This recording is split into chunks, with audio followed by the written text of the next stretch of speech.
gentlemen, welcome to another episode of the Wrestling is Cool podcast. I've lost my smile. I'm Santi, and I'm here with Sancho. We're going to be talking about all things professional wrestling. Sancho, how are you today?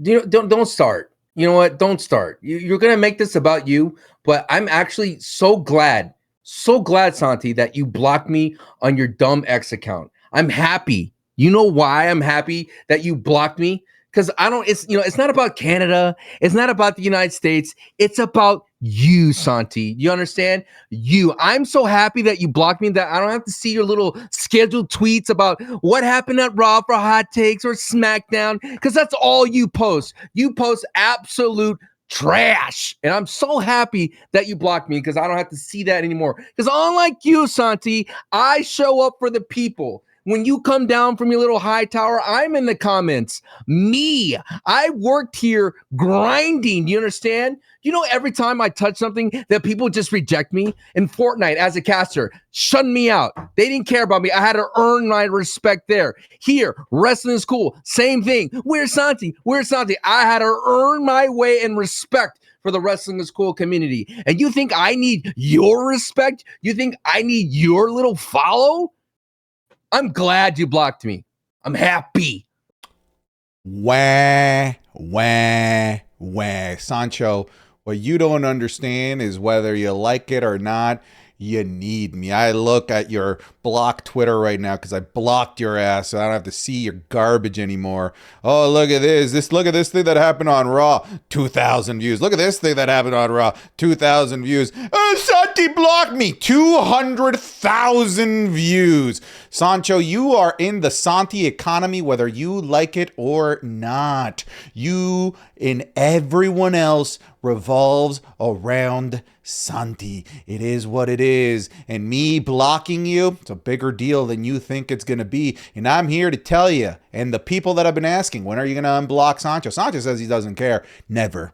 I will never unblock Sancho off of Twitter. He's lucky he's got me on Discord and Instagram. I'll allow those for now, but just know those can be temporary too. Those can be removed. Those can be pulled right from under your rug. That is what happens when you make fun of me as much as you did. What did I ever do to you, Sancho? All I did was be passionate about hockey, be passionate about the Chargers. All I wanted to do was be passionate about the Blue Jays. And what route do you take? Just the route that makes me miserable. You just choose to side with the side that is against Santi at all times. That, my friend, is not a friend. That is an enemy. That is an enemy of the state. You have made an enemy out of Santi Zap, and you do not want an enemy out of me, sir. You do not want an enemy out of me. Do you see that painting behind you?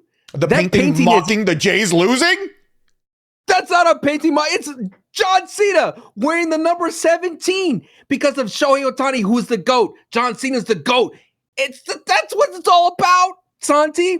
You don't understand, Santi. You could go ahead and you block me, but you made Sancho Mania stronger. You understand? Because at the end of the day, it makes you petty that you blocked me over hockey. I'm sorry that Canada tried to take the United States baseball away from us. Didn't happen. What are you doing? Are you in the casket? I am in mourning, sir. I am. All Canadians, all us Canadians are in mourning today. Every single one of us are crying over the death of this wonderful sport. It's over. It's dead. Now we're going to have to find something new. We're going to become a lacrosse country or something. That's what we're going to have to do here. No, what you are is a curling cheater. That's what you are. Did you see this? I didn't see any proof. Hey, show me the proof. Show me the proof. Hey. I saw the close up. I didn't see it make contact. Listen. Dude, I love the response of that guy. He was like, I'm not cheating. Dude, all of us Canadians here about the curling, we're like, yeah, we didn't see anything. But also all of us at the same time is like, look at these curling nerds acting all tough. I didn't have to do anything. What are you going to have to do? You play curling, you nerd. All right. Folks, if you don't know what I'm mourning about, I'm of course mourning about the death of the wonderful sport, ice hockey, as both Canadian teams it's lost ice in football overtime. now, boy. I'm still not unblocking you. Dude, the amount of people that were just like, is the podcast over? Get fucking worked, you nerds. No, you're not working anybody. You're not gonna unblock me. That's the fact of life. I keep kayfabe alive. I will not be unblocking you. Once I make that decision, it is forever ingrained in our history together. You are blocked on Twitter, sir. You are blocked on Twitter. Just like Ricochet blocked me and Shawn Michaels blocked Con Man, you are now blocked by me. Folks, welcome to the Wrestling is Cool podcast, the coolest wrestling podcast on the planet. Of course, you can be getting this episode. Say that again, one more time. Petty. You know what? Again, you care. You care, and that you care a lot. I don't care. Look at it. Won't even let it go. I'm ready to move on. I'm ready to move on to the next topic, and so just like petty. Like the difference between you and me is I show up and take my whoopings here. Okay, Cowboys lost, I'm here. LA Knight loses, I'm here. You understand? When the Dodgers blew that lead, I'm here. You know what I'm saying? I show up, Santi. That's the difference between you and me. I show up. I'm here. I'm here. I'm just not on Twitter for you ever. I'll never be there for you on Twitter. Dude, imagine life or death situation. You need to message Santi to save your life. And for some reason, you can't use the 30 other places you can contact me on. You only have access to Twitter. You're dead, brother. You got no lifeline. Wait, are you mad at me that I whooped you that one time when John Cena got choked out by Gunther and I whooped you on all platforms? For those that don't know, Sancho sent me the picture of John Cena smile tapping out on like 30 different platforms all at the same time. I woke up to like 30 notifications of just the John Cena tapping out phase.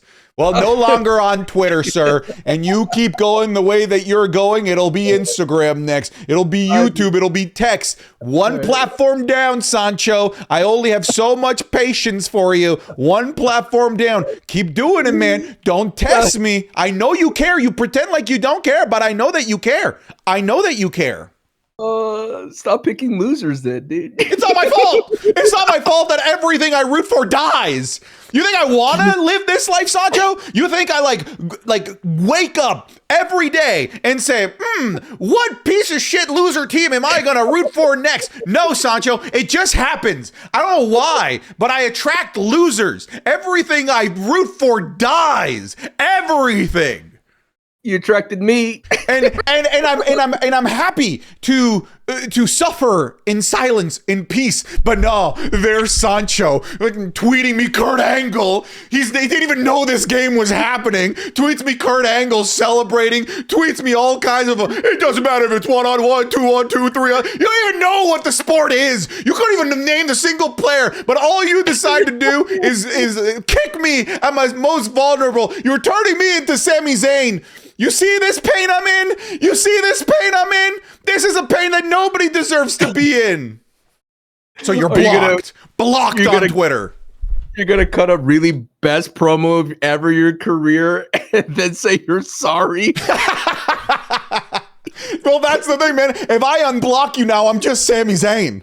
If I unblock you now, I'm just Sami Zayning it. And I'm not going to do that. Folks, welcome to the Wrestling is Cool podcast, coolest wrestling podcast on the planet. You don't need to follow each other on Twitter to have a podcast, clearly. Let's go. 3 days earlier than... God damn it, let me get through the rigmarole. Someone needs to make a bass boosted version of that and send it to Santi. You can get the Wrestling is Cool podcast 3 days earlier than everywhere else over on patreon.com/SantiZap. Over there, not only do you get the podcast 3 days early, but you're also going to get the Raw reviews, the SmackDown reviews, the PLE reviews. I'll of course be doing the Elimination Chamber review shortly after Chamber. And of course, all of the series that are currently going, like the NXT main event series, like Sancho's Chamber Daddy series, where he is reviewing every single Elimination Chamber match, plus all of the completed series like Ryback in review, the Royal Rumble in review, the John Cena World Championship wins and losses ranked in review, and the Undertaker WrestleMania matches in review. Thousands of hours, hundreds of videos alongside the hundreds of Match Club watch-alongs that are all available for you over on patreon.com/SantiZap. Sancho, I just quickly looked over on Twitter. I follow 1,396 people. That is 1,396 people that I have chosen over you. Never going to be unblocked. It's never going to change. And I'm never going to apologize. You need me. I'm looking at your little views and they coming at 30K, but yours says right here, February 20th, my favorite comment of the week at Sancho West. You love me. You miss me. What'd the comment say? Read the comment. Read it. It absolutely matters. The context. Read it out loud, Sancho. It's from a YouTube screenshot. And I thought Santi was a nerd, but Sancho's super nerd. I get it. Look, dude, you need me because I am your Patrick Star. You are the SpongeBob. You can't get rid of me, brother. Come on. I can get rid of you on Twitter. And I have, and I did. I have expelled you from my Twitter algorithm, a platform I don't even really use anyway. You don't. You just use it for scheduled tweets. You know how I know you schedule your tweets for your raw hot takes? Is that when it was like hours ahead, your tweet was so late. These are all accusations from somebody that doesn't even follow me on Twitter, so I don't even want to hear it. I do want to start with the Sami Zayn thing. I think you were very astute in pivoting there because you were right. My goodness. And of course, we'll talk a lot more about all the stuff that was going on. But Sami Zayn was almost interesting. It was almost good. And then he's like, just kidding. Let me throw it all in the garbage. None of this matters. All the cool stuff that I said, all of the logical things that I pointed out do not matter. If I'm looking at silver lining here, I might see it as, a crack in the white armor of Sami Zayn. Maybe this will actually be the start of a character arc for Sami Zayn. But I also said the same thing when he was going through the thing with Karrion Kross, and it led to exactly the Sami Zayn that we all know and hate at this point. So I have, unfortunately, more evidence that this will lead to nothing than I have evidence that it will.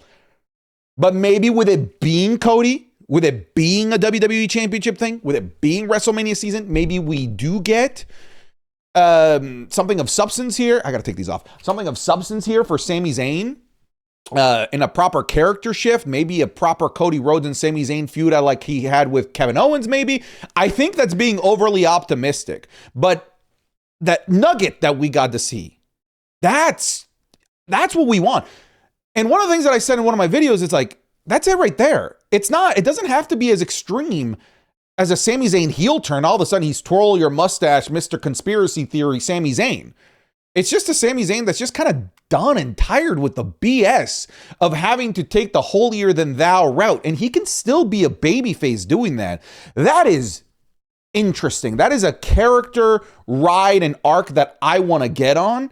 But man, they like put us on. It was like a 10-minute, like those 10-minute video game demos that you down and you're like, oh, okay, cool. Now like I have to wait for like 3 months for the full game to come out. Well, that sucks. I like this, and now it's taken away from me. Now I don't get to see it until God knows when. I think it is what the WWE is in a nutshell. It is a type of company that likes to put its foot in the water before it jumps in. Just jump in. You nailed it. You cannonballed Sami Zayn into a whole different stratosphere of intrigue, of excitement, of a man who actually thinks with logic and with some cojones. And then what did he do? He backed down immediately to no pressure, to Trick Williams kind of egging him a little bit. And then he backed down. And what happens, Santi? Immediately when he goes, I'm sorry, he gets booed. I've never heard somebody apologizing getting booed. Get booed. We got booed, brother. Because this is, unfortunately, this is wrestling. This is sports entertainment. This is where, when you tapped into some raw emotion and then when you back away with it, that's when people get upset. And that's what made me upset about the whole Sami Zayn thing. It's like, man, you untap something really cool. And rather than follow your instinct and not go through what was planned, you went through plan and you bit it. You really hit the dirt right there. And for what? For what? So you won't be a bad guy against Cody Rhodes? Now, Santi, they could totally keep going and make him a wishy-washy and go back and forth to deal with the angel and the devil on his shoulder type of thing. But my fear is that it's just a repeat of Kevin Owens and Cody Rhodes, like you kind of highlighted there. And I'd already seen this tale. But it was good. But it was good. It'd be a remaster. There's games you like from the past that you wouldn't mind seeing come out again. I get it, but there's a difference with Cody Rhodes, because Cody Rhodes on a high horse versus Sami Zayn on a high horse is not exciting as versus a guy like Kevin Owens who is a dog inside and he's gonna bite you whenever he has an opportunity. Versus Sami Zayn, what's the dog inside of Sami? Is there a dog inside of him? He's the underdog. There's a dog under Sami, I guess you could say. It just doesn't work. It doesn't make Cody Rhodes look any better. It makes Cody Rhodes look like the villain here in this relationship. Because when Cody was like, what do you mean? I read the situation. I'm the, you got to play it to the whistle is. Like, why are we confusing all these sports analogies into one? You're a scumbag, Cody. Yeah, and I love that. I love when Sami did that. We were on, dude. It bothers me, dude. It's like reminds me of booking. Clean booking is always in its best interest, in my opinion. And when you don't have clean booking, like Kofi Kingston versus folks, we already recorded a podcast, so this podcast is gonna be all over the place here. But Javon Evans versus Kofi Kingston, just have Javon beat Kofi clean. Why do we need Offset there? Why do we need New Day there? Why do we need to cause all this shenanigans when having Javon beat a former world champion going into the chamber clean would have goes, oh, wait a minute, Javon has a chance here. But no, they give us shenanigans. That's what I'm trying to say here. Why have Natty and Maxine Dupree have a match? And what do they choose to make Natty look scary? Have Maxine knock herself out. And Maxine knocked out on the ground, and Natty attacked her and ignoring the referee's wishes. When we literally had Bronson Reed X'd out for reals 2 matches prior. So there's a lot of weird things happening with WWE. And I have to say, when you have all these people, emergency meetings for creative, and that's what comes out of the oven, yikes. Yeah, man. I mean, like I said, I can choose to try and look at the optimistic side of things, but unfortunately, the past has shown us that even when we are looking at things optimistically, when we see the trail where things can go for a Sami Zayn to make them interesting, WWE shies away from it. It makes me have very little confidence in them actually like capitalizing off of this, unfortunately. How many strings can you pull with Sami Zayn? I mean, there's only one string, but they just keep like pretending to pull it, and it's really, really frustrating. That's why so many people are getting frustrated with the Sami Zayn character. It's why people booed at the babyface decision to apologize. That's crazy. That should show you the genuine, I don't want to say like distaste. I don't think that that's the right word. I think people I think tired might be the better word. People are just tired of being strung along with the Sami Zayn arc. People, we've been here. We've done that. With Chad Gable, he takes the higher road. With Karrion Kross, he takes the higher road. It's just, it's always the same tune played with Sami Zayn, and we never get to hear the final note. We never see character development. And that's why, I think that's why people are just so negatively reacting to this, because we finally saw a glimpse of it, only for it to be immediately turned off. But and like I said, I was trying to be optimistic, and to the people that are being optimistic out there, just remember, we saw a darker side sometimes of Sami Zayn during the Karrion Kross thing, and it still led to absolutely nothing. I have a question. It's a weird one. Do you get stick with me here, a Hangman Adam Page before he won the championship vibe with the Sami Zayn type of run, where it felt like people were so frustrated with Hangman Adam Page? But this was different. They were telling like he was battling alcoholism and he was like unsure of himself, type of Jey Uso type of thing. But it was like this frustration from the fans, like, dude, Hangman, you could be a champion. Just be the damn champion. You're right there. Put it together. And then what did Hangman do? Burn the house down. Yeah. Yeah. But then, hey, just like in almost kind of typical WWE fashion, they fix it. Hangman, world champion, and you lose it immediately. Right. But that's what I'm trying to say. Like, it feels like there's this frustration because you get those hints, you get those string pulls, and you're like, oh, there's something there. And like the Kevin Owens and the Sami Zayn unsanctioned match, like there's something there, but it doesn't. It's it's frustrating to see the potential of a character and not reach its point. But I think like that moment in that segment really put the cherry on top of making it clear as day that the audience in person feel that frustration too, versus just us sitting in the seats, as Triple H would say, on the internet behind your keyboards. People were very boisterous. Let's see if he actually follows through on listening to the arenas and whatnot. I do want to change course here because we weren't even planning on starting with Sami Zayn. But the Bronson Reed injury, I think that's kind of the biggest talking point of this week. We know, unfortunately, now that Bronson Reed has suffered a major injury, a bicep tear. Sancho seems to believe that it could be at the hands of a Danhausen curse. Or it could just be really, really bad luck, or maybe even Final Destination with the Vision doing a fake injury angle, and now everyone from that angle being injured seemingly. But we have Bronson Reed going down. And Sancho, this is a big deal because Bronson Reed was about the last line of defense as it got with the Vision. He was the pivot of the pivot of the pivot. They had to pivot from the Seth Rollins injury and pivot to Braun Breaker. They had to pivot from the Braun Breaker injury and pivot into Bronson Reed. And that was it, man. That was the last line of toilet paper. That's it. They're not 2-ply, they're not triple-ply anymore. He is 1-ply toilet paper. And now he has gone down, and now all we have is a shitty finger sticking through this toilet paper into our own asses, sadly. Whoa. What? What, you don't like that analogy? Whoa. Put some respect on your boy Logan Paul. No, man, it ain't the same. It ain't the same. You don't think they could save the ripcord and put Logan Paul as a man who is out to call in his brother to help him? No, I mean, if you can pivot to Logan and Jake and something like that, then sure. But I don't think that that's where the play was going. I think we were going initially to Braun Breaker versus Masked Man, and then we pivoted to Bronson Reed versus Masked Man. Assuming the Masked Man ended up being revealed to be Seth Rollins, right? Seth Rollins making the Vision's life a living hell, having a match against Braun Breaker, the guy that made the decision to take him out. That's a perfect WrestleMania program. Great, Braun Breaker's out. We got to go to Bronson Reed, the guy that was also there that attacked him and tsunami'd him on that day. Okay, he's out. So now you want to rely on Logan Paul and Austin Theory's two guys that weren't part of that?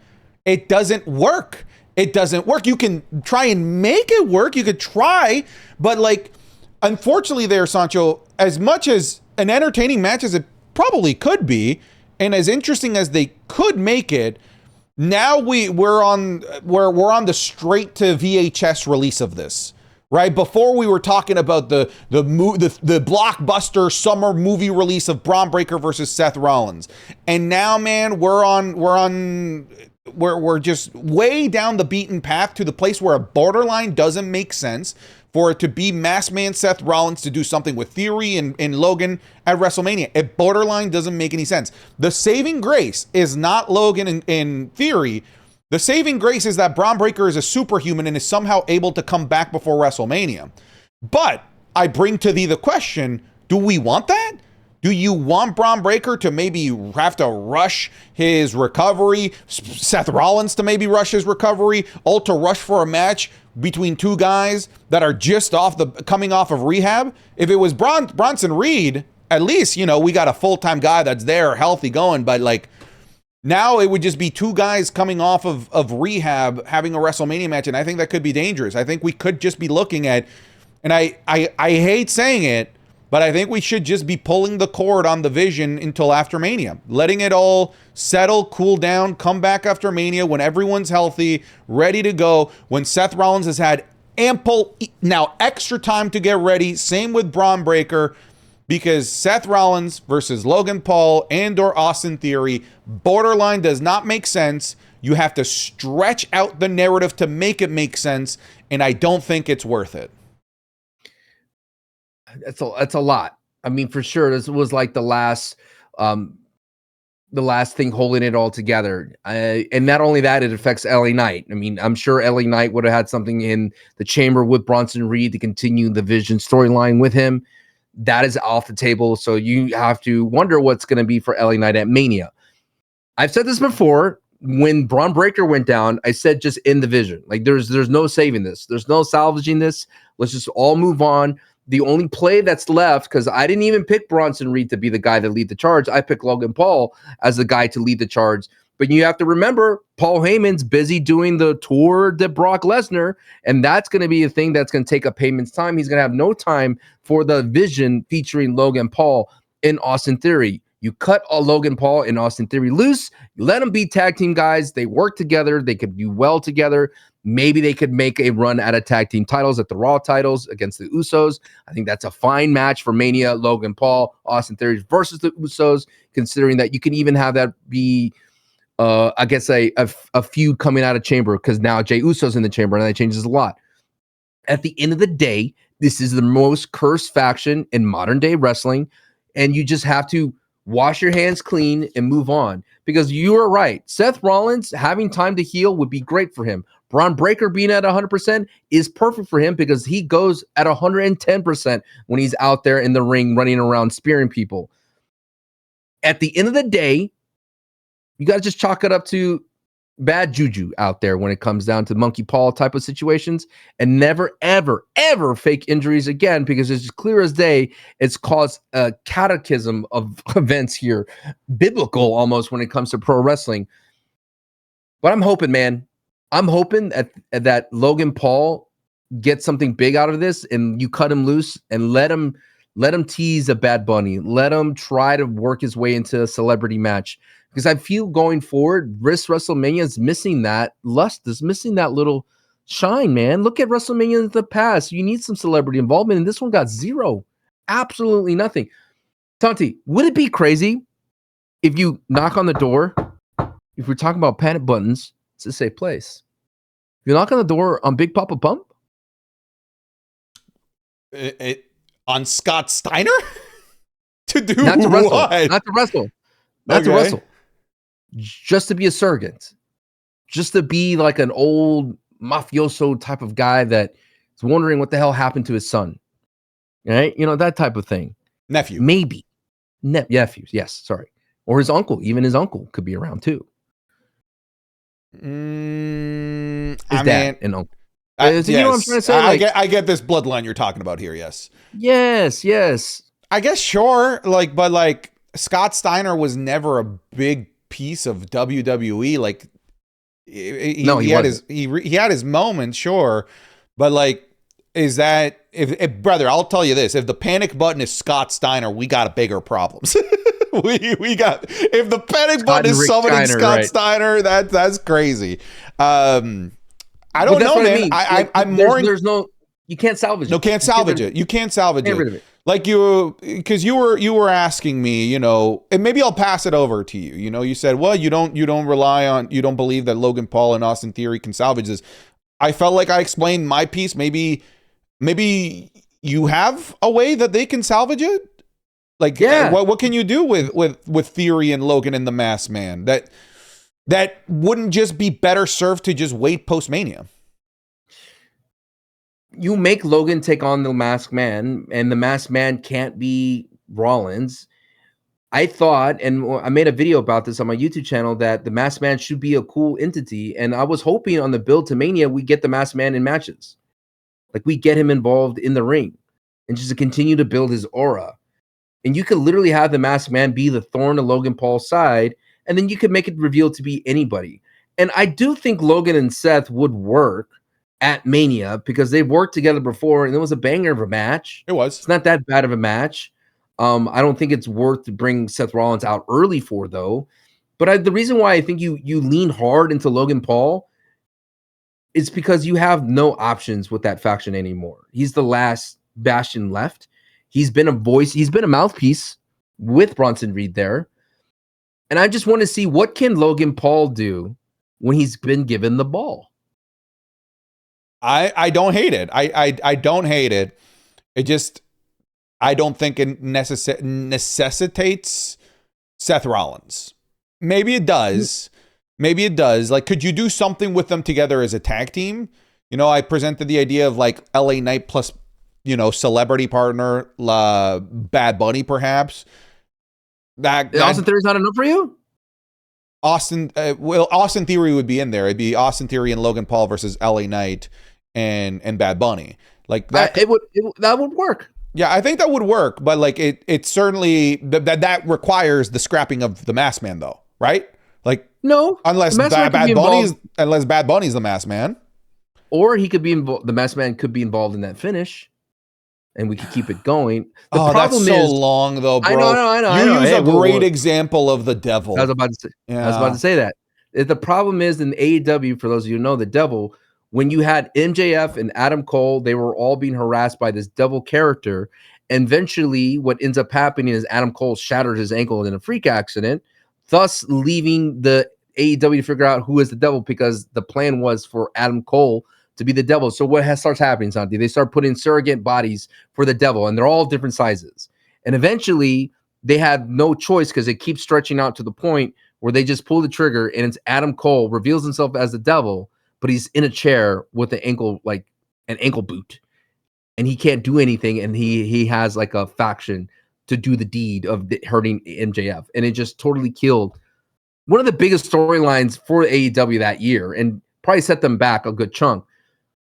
And I don't think that WWE is willing to do that. I don't think that WWE, I feel that the WWE is cocky enough to say that we could tank it and stretch this out, because it would be long-term story booking for the Triple H heads out there that absolutely love the teat of Triple H. I did not think you were going to go to the teat.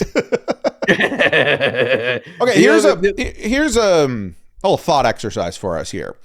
Is everything that's going on with the Vision, is this a cautionary tale of long-term storytelling?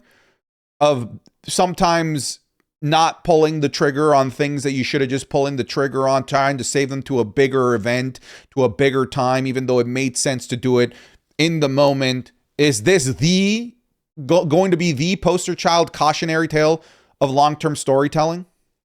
You know what was the first sign of that? Was not having Braun Breaker be the title holder. That's bingo. I like right after he attacked Seth Rollins, and then instead of following through with, he's got all the heat, all the momentum in the world. What do? Suspended, not allowed in the World Championship match. Even though you're running around holding this thing looking like $1 million, you have to give it back, and now our champion is either CM Punk or Jey Uso. Huge letdown. Massive letdown. You hold it off. You still don't pull the trigger on it. Injury happens. And it's obviously some things that are out of their control, but there were things within their control within this narrative that they still, I felt, screwed up with unnecessary long-term storytelling. I think we know the main example being the hooded man being Austin Theory. Just reveal yourself at Survivor Series. Why did we, oh my God, stretch this out and then reveal it on like the holiday episode of Monday Night Raw to absolutely zero interest at all whatsoever? Did they learn from their mistakes? Nope. Let's do it again with another Masked Man, which maybe the reveal was set to be big, but here you go. Unforeseen things, injuries now nullify anything interesting that could have come out of this Masked Man storyline. So many examples of long-term storytelling within the Vision are, to me, the quintessential examples of why this isn't always necessary. Mind you, Sancho, this is coming from somebody that likes long-term storytelling. I like when WWE treats us like somebody that has the attention span of more than a week. Because I recall a huge portion of the latter portion of the Vince McMahon era is if it happened more than 2 weeks ago, it never happened. Oh, these guys used to hate each other 4 weeks ago? They're best friends now. Well, these guys had a massive rivalry in NXT. Call them up together. They're homies. They're best friends. They're basically dating. They are inseparable. But like, dude, like 3 weeks ago, they hated each other. They won't know. I like long-term storytelling because it respects our attention. It respects and rewards our fandom for sticking with it for a long time. Wonderful example being everything that led up to WrestleMania 40, right? But sometimes, man, it's unnecessary. And it goes from respecting our attention to abusing our attention. We know they're going to tune in, so let's just keep stretching it out until we figure out what to do. That's not respecting my time. That's not rewarding my fandom. That's honestly borderline the opposite. It's abusing my fandom because you know I'm going to tune in. And you're just going to keep dragging this on when it's a plot narrative that doesn't need to be dragged on, unfortunately. I think, like, if there was Wrestling University, Sancho, you know, if there was a wrestling program at Harvard, this could be a thesis paper that could be written, a case study. Thank you, a case study on the dangers of long-term storytelling. I do feel that another thing to look into as well is the GPS booking that Triple H has admitted on Unreal. He says that he does. That we know what we want. We know there's a moment that we're chasing, that we're heading towards. The GPS could go left, it could go right. But sometimes, brother, you're going to have a flat tire along the way. You're going to get lost along the way. And you shouldn't be booking to the end. You should be booking for the now, what's happening now. And this reminds me of little things, Santi, like Kit Wilson. When Kit Wilson was catching fire and virality, he wasn't scheduled to have an entrance this year, so we can't do that. He has a backstage segment. Like, what do you mean? He's popping off on TikTok right now. Stop what you're doing and throw him in and make him do an entrance. Why are we doing this thing? The same thing with, like we mentioned with Braun Breaker. He looks great with the title. At least make him hold on to it and try to get it off of him and maybe have the fake a title and versus the real title and do that whole shenanigan thing again. Same thing with LA Knight, right? There's like so many examples of it, but then you can't have it both ways. And I do feel that when they saw Jey Uso and how immediately the Rocket just began to rise with him, I think they hard pivoted Jey, you know, and people didn't like it. It just shows you that the machine could pivot too. And you talk about all these pivots and they pivot to Jey Uso being in the chamber. He's in the chamber now. Oh, we know. And we talked about it in our predictions. Having him in the chamber means there's only one heel, and that heel is super charismatic.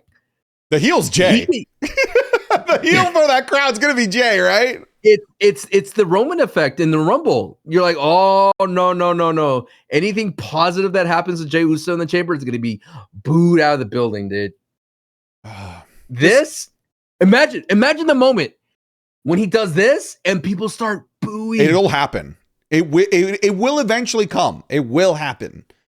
Dog, doesn't that make you go cringy? Like, oh no. Mm-hmm. Dog, that will hurt my soul to see Jey go. And then boo. And if there's a place that's going to do that, it's Chicago. If there's right? It's Chicago. Ooh. It's just like, it's an interesting thing. Like, Chicago can giveth and Chicago could taketh. You could have all the praise for the character. You could all of a sudden have this plan that, Chicago's going to help this thing go over because they are diehard fans. But I'm telling you, brother, if Cody Rhodes wins that chamber, oh boy, prepare for those boos to show up. It's like what they did to Charlotte Flair. Irreparable damage they did to Charlotte Flair. During the Tiffany segment, that crowd completely killed Charlotte Flair. Was that in Chicago? That was Chicago, right? That was Chicago, yeah. Ooh, yeah. I saw some like jokes about Charlotte purposely lost the match to Kiana so she didn't have to show face in Chicago again.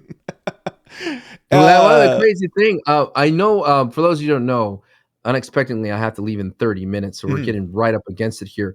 But dude, Kiana James. Unbelievable. I love Kiana James. I've been on my high horse for a long time, on my soapbox for Kiana James and SmackDown review on Patreon for those of you who don't know. But awesome. It's interesting that you and I, we've been at this for a long time. When we see something positive like Damian Priest and Bad Bunny, that the WWE goes, here's your golden ticket. Congratulations, you've been rewarded. Same thing with Sammy and good old Johnny Knoxville. I think Kiana James being the mouthpiece for Julia, helping Julia along, doing the jobs for Julia and looking like a buffoon at sometimes. Great performance at Royal Rumble. That was her test. Did a great job. Made everyone look great. This is her golden ticket. Her big rise in Chamber. Badass. I mean, I think what a wonderful decision because, I think everybody thought it was a foregone conclusion that it's going to be Charlotte. But not only did that, was that just like a pleasant surprise, but now like it made the following triple threat, the Io, Kairi, and Raquel match, like this less of a foregone conclusion because I was like initially like, oh, of course Io's winning. But then after that, I was like, whoa, hold the horses. It might not be EO. So it created some fun domino effects along the way. And it's just cool that we're going to have a next generation star in that chamber, because it has kind of become this almost like tradition in the women's chamber, right? 2 years ago, Tiffany Stratton showed out, great performance. The following year, Roxanne Perez showed out, great performance. I think a lot of people thought it might, if depending on like timelines, that it was going to be Sol Ruca. They couldn't get Sol Ruca up in time. They not necessarily pivoted, but I'm saying they still managed to bring in that next generation star. Hey, kid, let's see what you got in the chamber.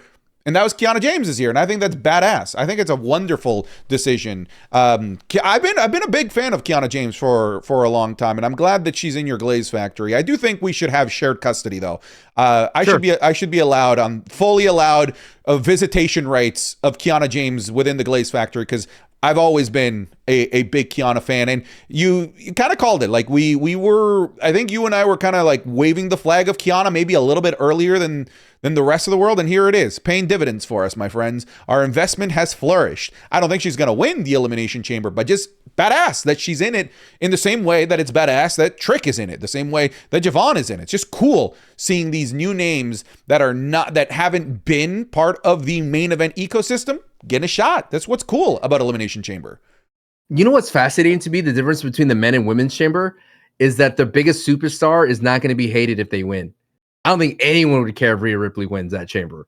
Everyone would be excited. I think booze. Yeah, I think it's the end result that matters, right? Like if it was like, paint you a picture, right?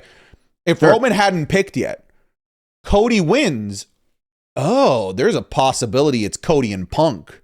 Then maybe you do get some cheers for Cody Rhodes, some backing for Cody Rhodes to win this chamber. But because we know the end goal, the prize is Drew McIntyre, then all of a sudden, Cody's tainted. We've been there, done that. You look at what's going on with the women. I promise you, if the end prize was like Liv Morgan, for example, if she was the women's world champion and Rhea won, I think people would hate it. But because the end prize is a Jade Cargill, something we haven't seen before, a fresh new matchup, people, I like you said, it's the obvious choice, but people would cheer it. So there are some contextual, circumstantial things that impact, whether or not we as fans get behind a certain winner or not. And unfortunately, the context this year of Cody Rhodes winning is a yucky one. I don't want to see that. Again, all of our predictions are in a separate upload, either on the YouTube page or on Patreon. If you want to watch our 45-minute predictions, which is partly why this podcast is short, because you already got 45 minutes. Greedy. What, you just want another 2 hours? What, do you think we don't have lives? What do you think? Sancho needs time to go mourn being blocked on Twitter. That's the only reason he's leaving early. He's going to go into a dark room and cry that he's been blocked by the wonderful Santi's app. So what happened to you, Daddy? Why has Santi blocked you on Twitter? You're not worthy of his love? How many times have you been world champion, Daddy? Oh my goodness. All right, let's talk about AJ Styles. Wonderful news off the back of Sancho. I do the Raw reviews, so I'm Mr. Raw. You're Daddy Chamber. I'm Daddy Raw. You know what I'm saying? Jesus. Why? Daddy Raw here, and I will make the universal proclamation. Sancho, that was the worst Raw of 2026 so far, but awful. A wonderful finish with the AJ Styles retirement.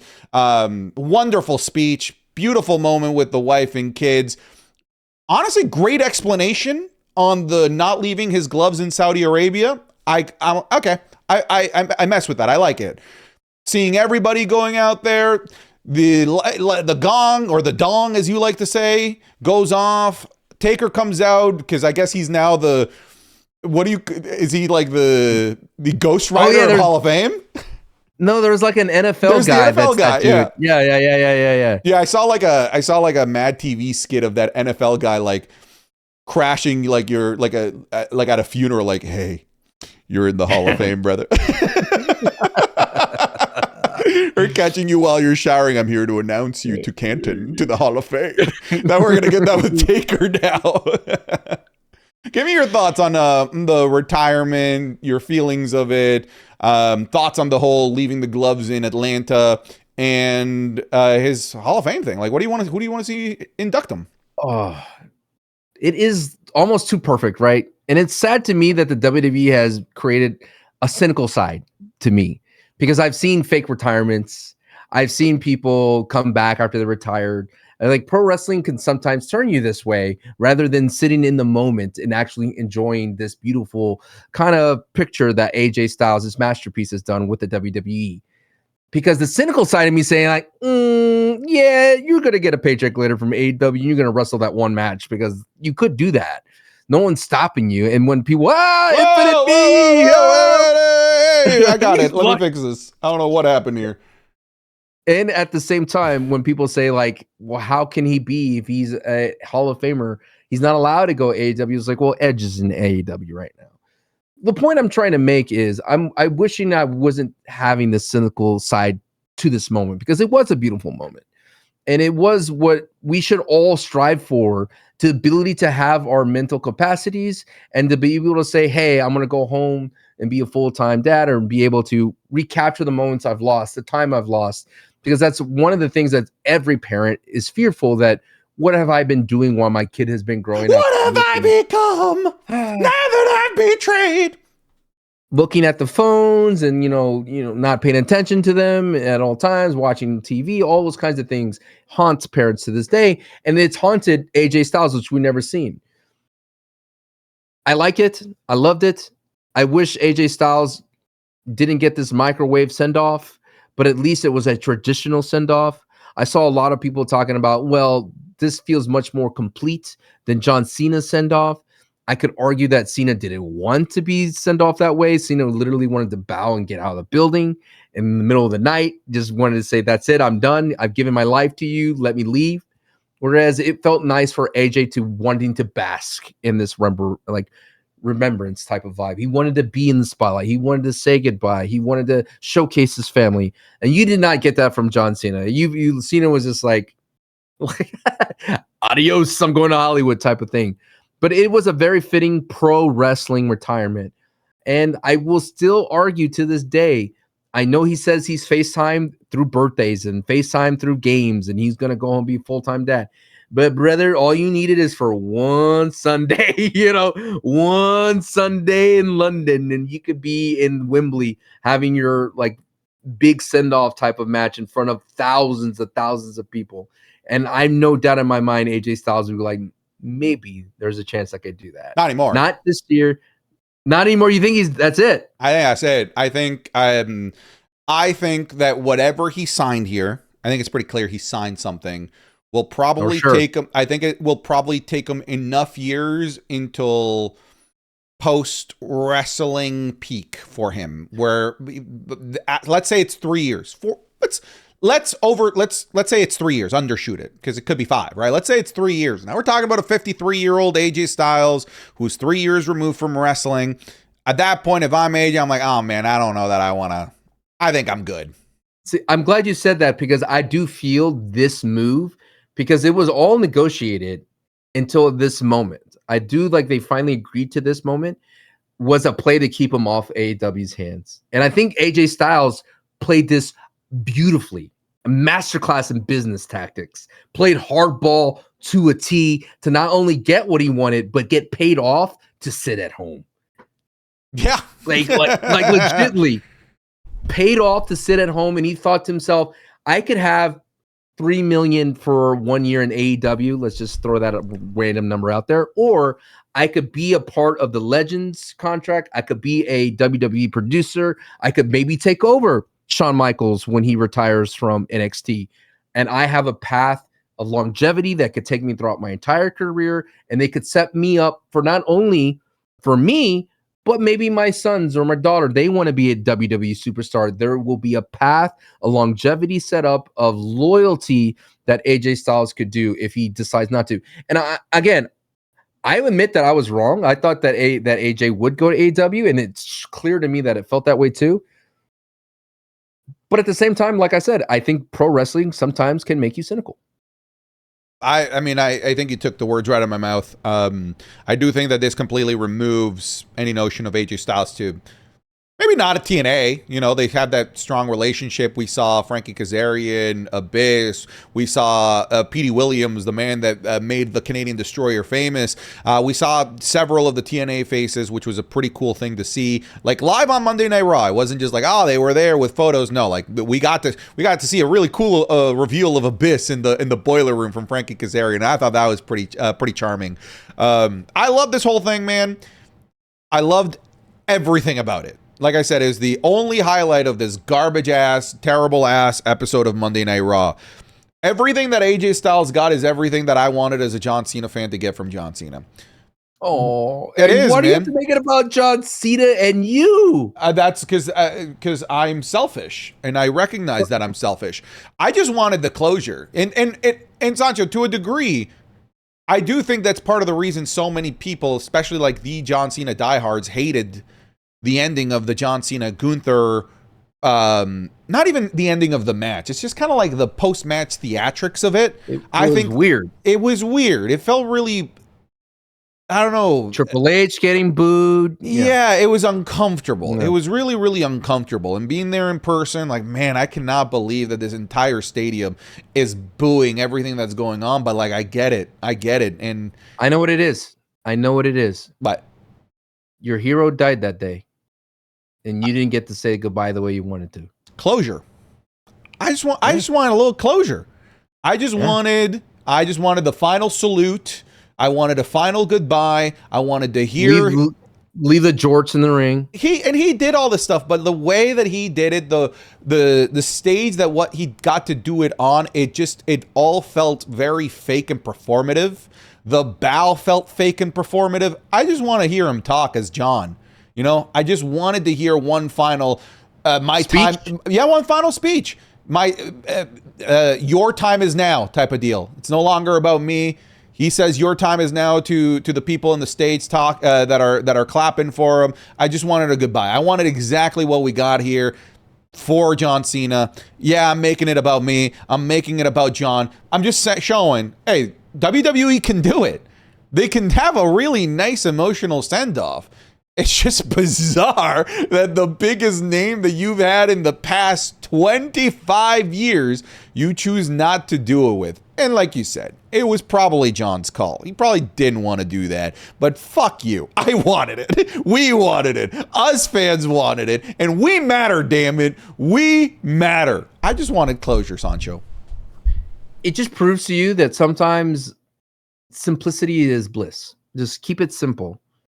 You had a year to say goodbye to him, brother. Mm-hmm. You had a tour of the world. And you're still not satisfied? Hey. The man went heel for you. And it was cool. It was cool, but like, it's at the end of the day, man, it's the last scene. The last scene matters. And the last scene wasn't great. It wasn't great. I did think some of the people in my chat maybe were reading between the lines when he said, "Oh, I wanted to leave my gloves at home." Some people were reading between the lines like, "I want to leave them in Saudi. I wanted to retire in America, here in Georgia. I grew up down the road, and where is he from? From Gainesville, 45 minutes Georgia. away. I wanted to leave them at home." And you know what? The explanation, I was like, but you knew though that we were going to speculate AEW because of it, though, right? Maybe he didn't. Maybe he actually was completely oblivious. He played hardball. You think that was a negotiating tactic? Like, better give me money if you don't. Yeah, 100%, dude. 100%. If that's the case, brilliant. You can't control a wrestler when they're in the ring. We saw it with Cody Rhodes going for business for himself and saying, "I want you, Roman." You know, it was like, "All right, AJ, you're gonna go ahead and put your gloves on," and you did it all thing, and then he just put him back on and he walked out. What are you going to do? Triple H is going to go out there and say, "Put your damn gloves on." Yeah, what are you going to fire me? Yeah. What are you going to do? Fire me? And I think that was a sign, an indication of him saying, like, "I'm not done yet." One thing I want to bring up quickly, because I know I'm up against it, and I do apologize to the community here. Things happen when it comes to, I got to go pick up my daughter. I wish I'm gonna go and be a full-time family dad. One thing I wish that pick her up on FaceTime. One thing I was doing about Brock Lesnar, with Brock Lesnar and this whole thing of like open challenge, which is interesting. It does keep the door open for Oba, which is great in that aspect because everyone thought he would interrupt Rusev versus Oba, and then they tabled it because it was for AJ's day. So I'm glad they didn't throw that out the window. And then we have 6 weeks or so until Oba Femi can answer this challenge.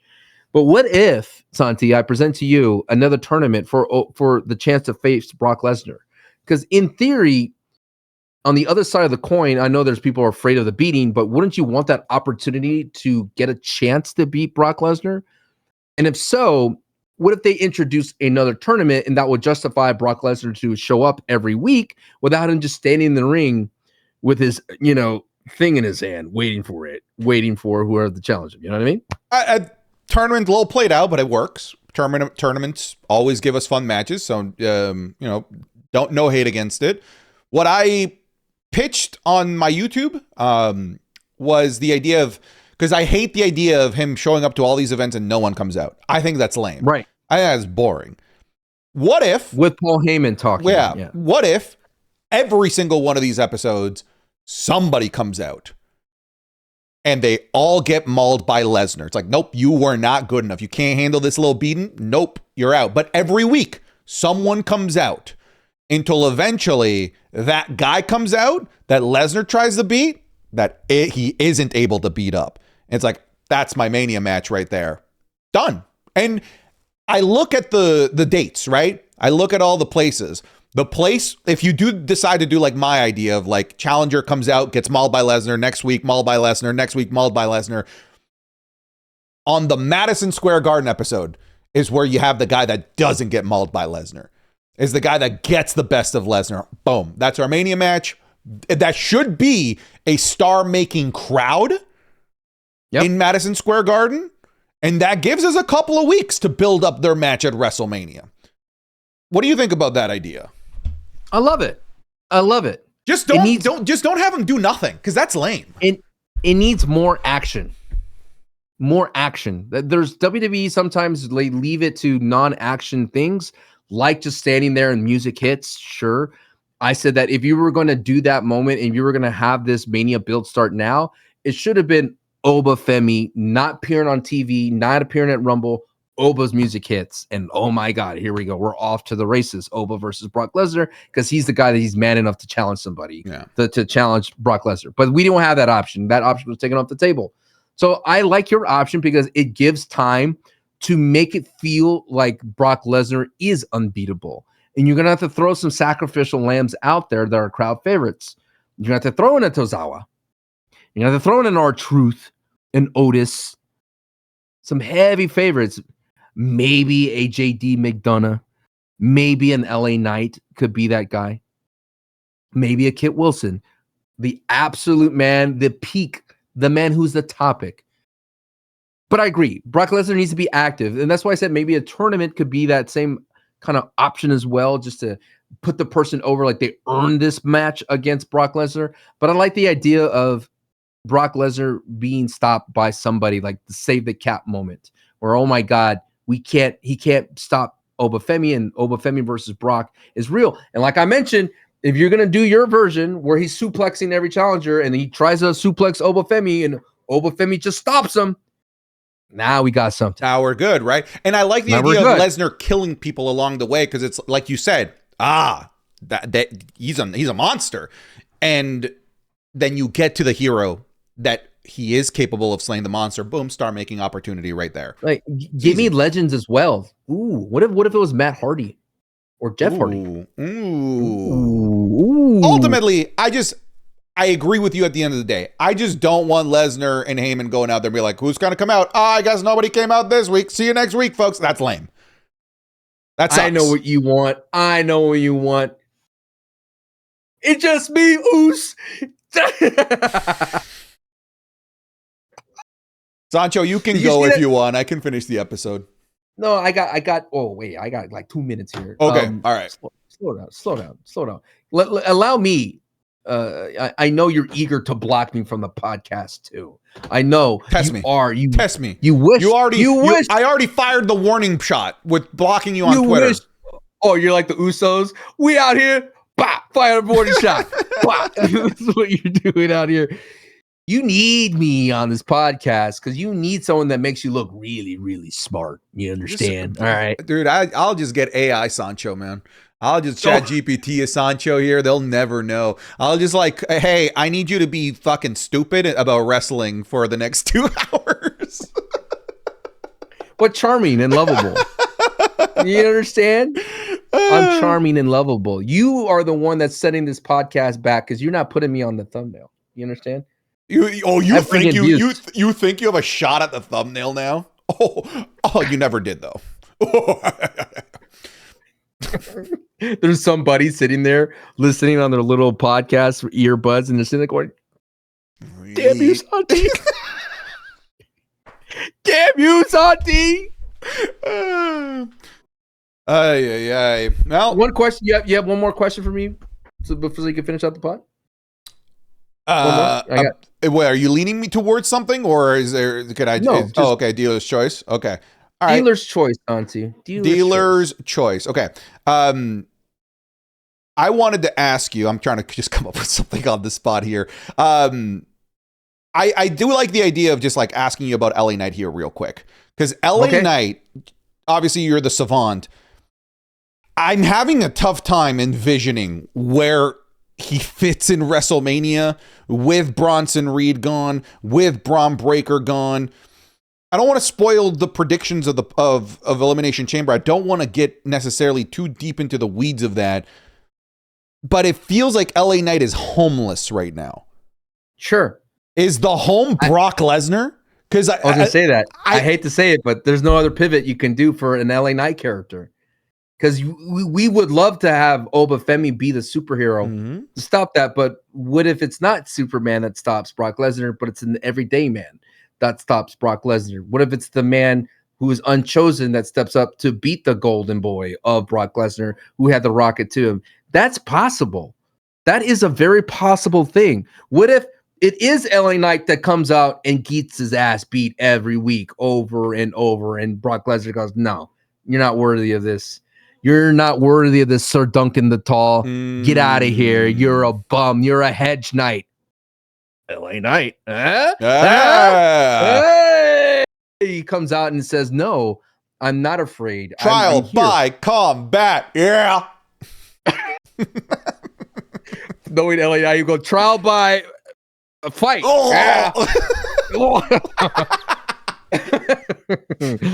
But I know, but like if you were looking at the cards for the WWE and you're sitting there like, we can't have LA Knight face Logan Paul. We've done that. We've been there, done that. We can't have LA Knight be the celebrity guy bringing in the tag team because Bad Bunny's not available. He's touring.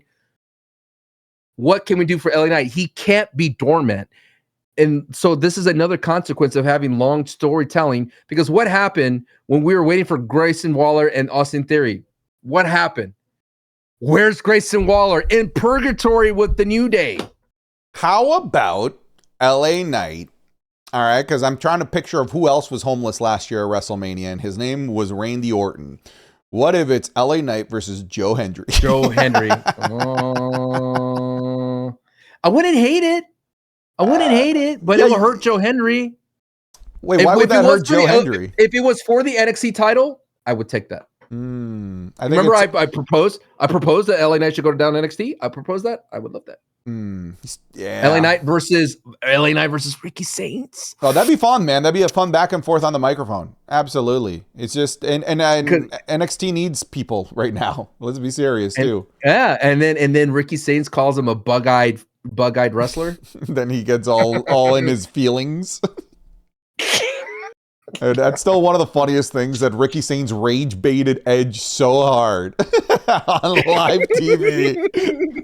If you guys have never seen that clip, just trust me, it is worth watching Ricky Saints make Edge, now known as Cope, just so mad on live TV. With that, my friends, I bid you adieu. Santi, there's no new heat order, which is weird because we're going to Chamber. But hey, unblocked doesn't matter. The blocked, that's me. Hashtag the blocked. The blocked. All I'm right. gonna make a t-shirt. Go pick up your kid. Now you have to explain to them why you're blocked. Good luck with that conversation. Daddy, what does it mean when you're blocked? Later, buddy. All right, bye. All right, folks. I'll carry the ship here towards the end. Of course, like we'd go longer here, but Sancho, of course, had to leave early. And additionally, there was already a 45-minute additional podcast that was uploaded for your beautiful faces. In terms of like really like what's left to explore here, really like for me right now, the only thing that I want to verbalize, and we kind of talked about it the previous week, is the WrestleMania program. And I know, dude, I've gotten so many comments over the last couple of weeks, like, well, of course the WrestleMania programming is interesting. We're not even past the Elimination Chamber. That's how I imagine them sounding. But it's like these people like have some sort of short-term memory and forget that the last like 4 WrestleManias have felt exciting in the lead up to it well before Elimination Chamber. And unfortunately, it's not even like a lack of excitement for just WrestleMania. It's also for Elimination Chamber itself. And it's clearly not just me that has this lack of excitement. It's people worldwide that are just not buying tickets anymore. We know that Elimination Chamber is not sold out in a market that should be selling out instantly in Chicago with CM Punk defending a world championship. Oof! And it's still not selling out. And of course, we know the problems in Las Vegas. Apparently, WWE did a 25% off sale. Didn't move like any significant number of tickets during that sale. So it's not just me that believes that there is a lack of excitement in the air. One of the things that has pissed me off here over the last couple of days as news has come out is that now WWE seems to be punishing us, the fans, for their inability to create excitement and generate buzz and sell tickets. We're suffering from it because they are now blocking all like public watch parties within like a 50-mile radius of wherever their PLE is. So if you're going to Las Vegas now for WrestleMania, you better be going to both nights because you can't just go to one night and then go to a bar and watch it and watch night 2 because that's not going to be allowed. Those places will get hit with a nasty lawsuit. The only way is to go to both nights. And I think that that's a ridiculous, unfair, not consumer-friendly decision. WrestleMania is one thing. And now they're doing it to Elimination Chamber. They are telling Chicago businesses that they cannot show Elimination Chamber. Why? Because Elimination Chamber wasn't able to sell out, and now you need these people to go and buy a super expensive $400 nosebleed to go watch it in person. That's BS, man. That's utter BS.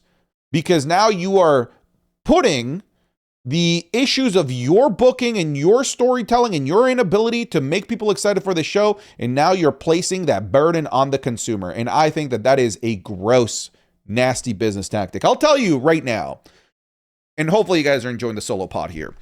I'll tell you right now that the reason when I was younger, when I was like late teens, early 20s, I was broke, man. Like most people at that age are just flat out broke. I would go to these watch parties at bars, at movie theaters, because it was an affordable, keyword, an affordable way to enjoy that wrestling pay-per-view in a group crowd environment. And now their logic is that if they eliminate the affordable group crowd environment, that's going to generate ticket sales.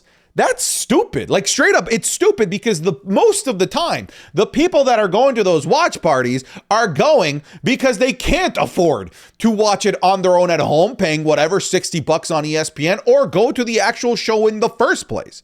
They're looking for an affordable option, and you're removing this affordable option and only presenting the super expensive option of going to your show. And I think that that's an insane business tactic. It's just not going to work. It's not going to get those people to mobilize and go to your shows.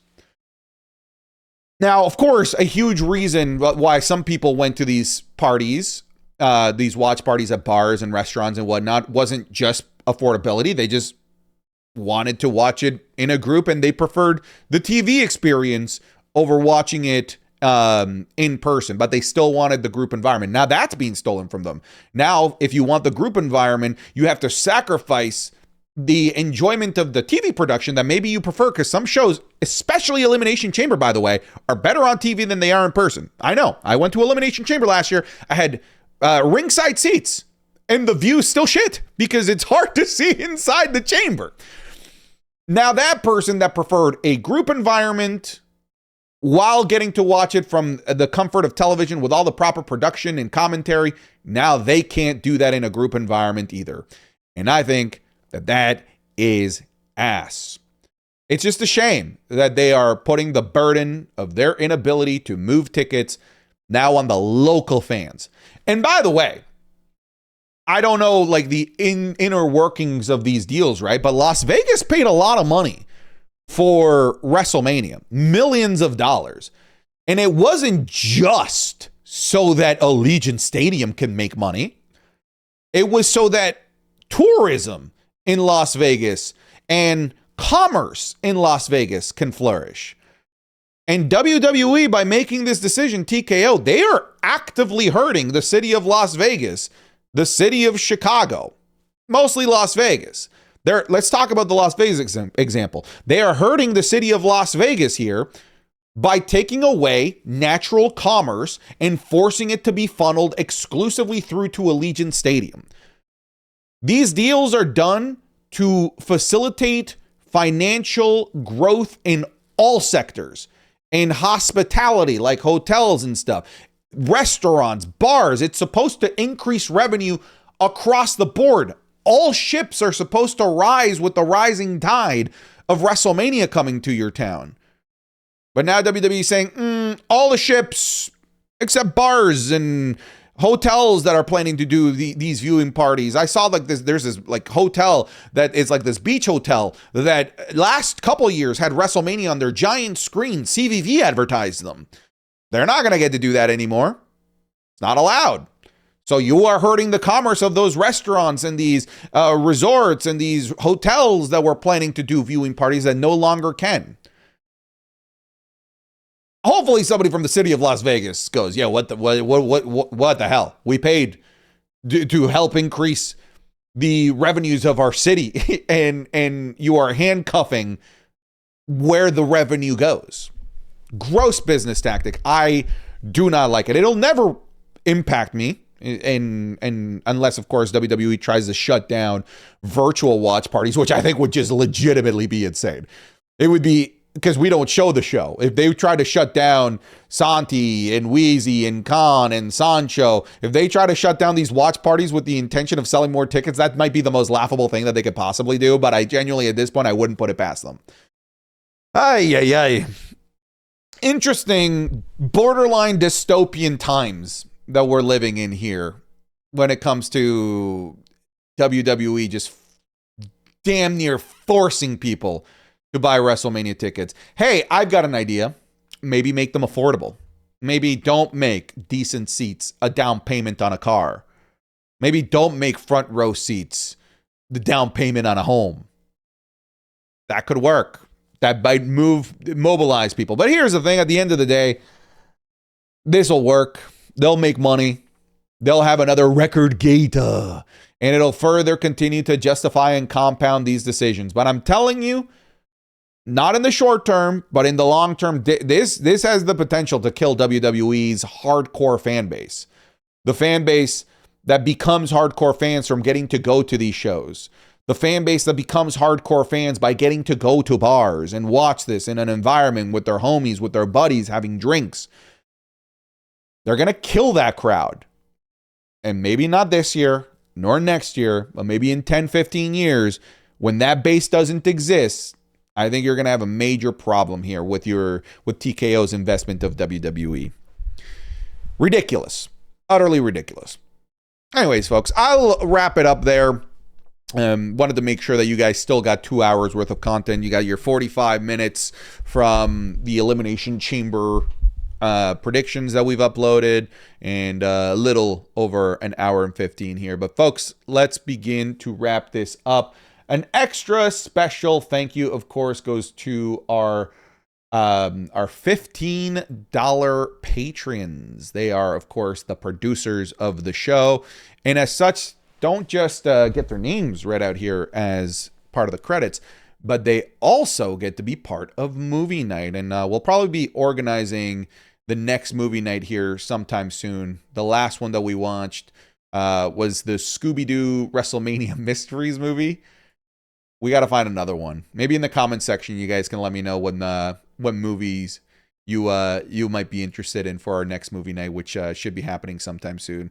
But a special thank you goes out to our $15 patrons: Chargers Are Posers and Frauds, Toasty, Ayo Salguero, Active D4C, Abrim Zuda, Alex Regal, Alex, Alfie the Chosen One, Amalek, American Nightmare, Cody Lander, Anthony Blaze, Antonio Arjona, Antony, Eric's, Ariel Pacheco, Arrogance, Ashley Rennell, Ashlyn Poole, Ozzy Kingslayer, Avada Whippa, Ben Phillips, B Hostile, Big 40 Maddox, Blair Loves Wrestling, Blenda, Blue Bat Loves Wrestling, Blue Cord, Bluefish, Bradley, Brayden Primo, Brody Cyphers, Brian Gallardo, Bubba the Big Fella, Bonnie Swag, Cameron Waring, Cameron Talks WWE, Cameron Whittle, Carlito, CB, Chad, Chainster, Chandler Swinford, Chris Butner Lucas, Chris Kyle, Christian Anderson, we got two of them. You might have two subscriptions, brother. Chucky Gonzalez, Colby Mayo, Connor Harris, Cool Whip Tim, Corey King, Cowboys fans go to the mall to buy dildos, Cucumber in the Bum, Damn Schuberth, Darth Squiggle, Derek Barnhart, D. Lopez, Dominic DeCoco, don't forget Santi, Silver Shines Just As Bright, Drake Hughley, Dylan, Eagle Steve, Egg Toasty, El Juan de Americano, El Yoshi, Eric Ruiz Romero, Ethan Richardson, Extremely Overly Depressed Finn Balor fan, Isage, Greg Roman, and Bozeman Gone Is This Heaven? Hey, it's Henry Ramon. I'm Ramoning here. Hey, Fletcher Walpole, FMFCMA, Foster JK, Freddie Trejo, Frenzy, Freezer, Fugnux, Ev as in Fugnux, U as in Ugnux, Gaming Nerd 315, Gilbert Deans, Glass Eater, Godspeed, Goose Lesnar, GXA Man, Haunted Nukes, Heath Robertson, hey, I'm in the vision, I'm out here getting hurt, hey, Shakes, I'm Rick James, bitch, I've missed Undertaker's dong, Ian McNugget, Ilya Dragunuts, I'm Braun Strowman. Issa says, week 11 asking Santi to pay for my WrestleMania ticket. It's Mista, it's Bogey, it's Astro Kid, Jack Gibley, Jack Harris, Jackson. Come on, load. There we go. Jacob Mueller, Jacob Saffel, Jake, James Armin, James Smith, Jared Hernandez, Jason De Dios, Jason Flint, Jason Vane, Javier Rodriguez, Jax Teller, Javion McDuffie, JC Worley, Jeremiah Finley, Jeremiah Kelly, Jahihi Ahihi, Joe Benitez, Joe Exotic, Joe Velez, Joey Romig, Joey Wrestling 86, Jonathan Cox, Johnny Owens, Jordan Brennan, Jose Olivares, Josh Norfleet, Josue Navarro, Juan Lomelli, Juan Vega, Juliana Sarfi, Julian Wainwright, Junior, Justin Brooks, Justin Perkins, Caleb Martin, keep Sancho's name out your fucking mouth, Kevin Vega, Kevin Clark, Kiana James Glazer, Cody Barker, Christopher Gutierrez, Lawrence Richard, Lewis Newlands, Liam, Lil Chifu, Liv never verbally said she chooses Stephanie. Raquel is winning chamber and getting the triple threat. Logan Ward, look, it's Pac-Man, Wepa, Luis Jimenez, Luisito Calvo, Majed, Mal, the Soul, Ruka Glazer, Mark, Marnie YCSM, Mason, Matthew Oberg, Matthew Watkins, Mossy, Mackay, Meredith Lee, Michael Mornane, Michael Paz, Michael III, Miguel Paredes, Minoru Suzuki is goated, Mohammed Albanai, Mr. Gibby Fresh Zap, Nathan Tully, Nicholas Protopapas, Nicholas Kyle Nihilus, NyQuil Pad, Noah, Obi Nobi, Ose Can You See A, Oil Up Now, Santi 69, Old Man Rican, Oliver Hammonds, Omar Ghazawi, Oscar M's, OV1 Kenobi, Papa Bear 26, Pat R, Pat Mickmark, Frody, Prince Vegeta, Puppet Spanker Johnson, Randomly Chosen, Ranga Dog, Rainier, Neko, Reaper God, Red Hot, Wepa Peppas, Rick Mar 1R, Ricky Dutcher, Rose City Savage, Ryan Halberg, Ryan Munez, Ryan Spradley, Riley, Sadie Brink, Sancho and Santi have me in the closet help. Sancho doesn't get a safe space or thumbnail. Sancho doesn't like donating to charities. Santi eats Sancho the long way. Santi is toxic. Santiago, Sauce Saudi Rick Bug, Savage Field, Scott, Linden, Shane, Sean Sampson, Shitstain Nakamura, Sir Crates, Slayer, Stay True, Sugar Shane, Super Malachi Galaxy, take a shot every time Sancho says good old the King of Bro Code, Patriots own the Chargers, Vancouver Rim Job, the Vanilla Joe Rilla, the LA Name Mega Glazer, Jacob Kufis, the Final Boss, Bloodline Rules, Tom Cerati, Trevor Harder, Trevor Shiflett, Turner Dahl, TWD, Tycho, Tyler Bouchard, Tyler Logan, Tyler McGarry, Undead T429, Undead Zero, Utah Beach, Vegan Penguin, Venom D. Tyler, Verzo, Void Z. Wade, Juan Pablo III, Vainizer, Wayne, Wepa Group LLC, White Mexican, Wody, William Newton, W. Kelly FM, Woo Woo, Wepa, you know it, Wrestling is Cool Podcast, Santi Zap, and that,